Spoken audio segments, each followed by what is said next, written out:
Guinea-nomics, when a guinea pig talks to you about economics. Hi, I'm a guinea pig. I tend to make some multi-layered sounds.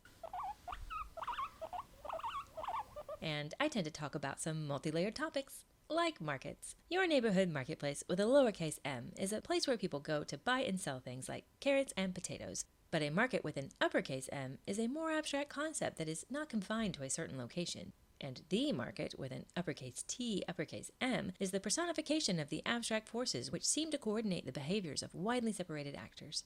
That's a lot of territory to cover in just one term. Let's take these 3 layers of meaning one by one, starting with a marketplace. When people come together in a marketplace, they are seeking to make mutually beneficial trades. That's really what a marketplace is all about. People trading the stuff that they already have for the stuff that they would rather have. Somewhere along the line, someone invented money and made the whole process much easier, but markets don't have to use money, and even today, some of them don't. But there is a secret ingredient that all markets rely on and cannot exist without, and that is a shared concept of ownership, or what it means to be in control of a resource. In the Math of the Mutually Beneficial Trade video, there was a situation where I did not want to trade my piece of lettuce for Philip's tomato. I like lettuce more than tomato, and Philip was okay with that. He didn't just take my lettuce because he felt like it. He found something else to trade his tomato for instead. Both Philip and I had a shared understanding that we each separately had control over our own vegetables. We agreed to follow a certain playbook on how ownership or control over any particular vegetable could be transferred through the process of trade. All markets rely on this common agreement between the participants that the resources being traded can belong to one party at one point in time and to a different party at a different point in time. So, embedded in the very idea of trade itself is this more basic idea of the social contract, where people observe shared social norms. Resources can also change hands through theft, piracy, open warfare, but none of those are trading behaviors. In order for something to qualify as a trade and not merely brute force, there must be a shared agreement on how ownership works and how it can be transferred. So we see here, even in the most basic way we can think about markets, they rely on shared values and cooperation, at least to some minimal extent. The market system is not a place where people can do whatever they want. Limiting certain types of behavior gives people the freedom to engage in other behaviors. There must be a commonly followed set of rules, formal or informal. The next layer in how we think about markets adds the uppercase M. A market with an uppercase M is not tied to a physical location. What it is tied to is a resource. Each specific market is based around a specific resource. We say it is a market for that resource, or for the trading of that resource. There is a market for carrots, and a market for potatoes, and a market for xylophones. There is a market for almost everything you could ever want, as long as you can find some way to define the property rights for it. Some very important resources that we all rely on, like the air we breathe and biodiversity, are very difficult to conceive of as being owned by someone.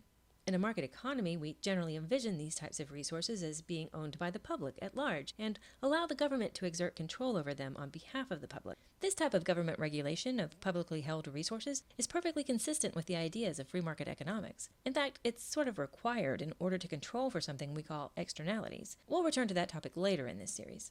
Let's finish what we mean by a market with an uppercase M. While each specific market is for a resource, it is not created out of that resource. It is created out of all the people who might want that resource, including the people who already have it. Because a market is about trading behavior, and trades happen between people, or more generally, between decision makers. Now, in order to function together as a market, these decision makers need to have some type of contact with each other. That could be by physically going to a neighborhood marketplace, or it could be online, over the phone, by carrier pigeon, or any other way they can find to communicate with each other. But it's okay if not all of them can communicate with each other directly. In order to be in the same market, they just need to be in communication generally. Because here's where we see a new level of organization starting to emerge.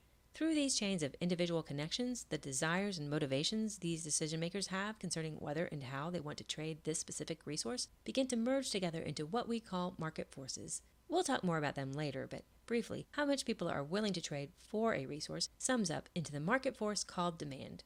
And how much people are willing to trade of a resource sums up into the market force called supply. These market forces act like signals that take the place of people having to go around and negotiate with each other directly. The interactions of these forces can be thought of as a giant supercomputer that calculates all the individual data points fed into it by the individual actors in a market and delivers a result we call the market equilibrium. This takes us to the next layer that we can think of as the market, uppercase T, uppercase M. When people talk about the market as some type of entity that does things, they are referring to this metaphorical supercomputer or spooky intelligence that seems to direct economic activity all on its own. In this sense, the market is an emergent form of coordination that is more than the sum total of all the individual decision makers that participate in it. The market can induce people to satisfy the wants and needs of strangers, and it can determine how to use the least amount of resources to produce the most amount of well-being. But how well this spooky intelligence can do its job in any one specific market depends on how closely that market resembles the ideal theoretical conditions that would lead to those outcomes. Real-world markets are never perfect, and some of them tend naturally towards monopoly, so the idea that markets will automatically deliver the outcomes we associate with the perfectly competitive market is just bad reasoning. Markets are both things that we observe and concepts that we theorize about. The word market does a lot of heavy lifting in this series. We'll come back to almost everything we just talked about in more detail as we go along. But first, we'll take a look at one of the most important technologies humans have ever invented: money. Markets may not need money in order to function, but it sure does help. I'll be back soon in the next video to talk more about why. I hope to see you there. Bye!